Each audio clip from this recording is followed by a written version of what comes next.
Renforcement des contrôles aux frontières et financement des pays de transit afin de dissuader les migrants, entre autres, l'Europe serre la vis face aux flux migratoires. Mais pour la directrice de l'Agence des Nations Unies pour les migrations, il faut combattre le mal à la racine. Elle plaide pour le renforcement de l'aide au développement nécessaire pour la stabilisation des populations.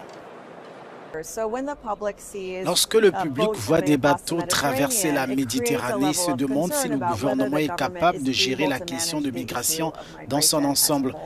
Il est juste et approprié que le gouvernement réponde à cette préoccupation. Et il y a plusieurs façons de le faire. Nous pensons qu'il est vraiment utile de commencer à élaborer une approche globale en reconnaissant que la plupart des migrants ne choisissent pas l'Europe comme point de chute. Ils migrent d'abord vers un pays voisin ou de leur région s'ils peuvent y trouver la sécurité, un emploi, un avenir pour eux-mêmes.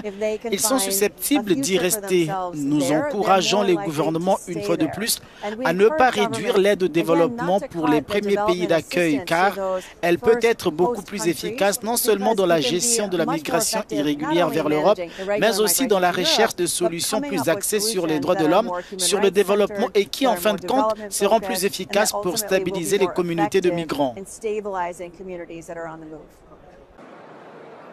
Un son de cloche contraire à celui des pays occidentaux qui renforce plutôt des efforts en matière d'expulsion.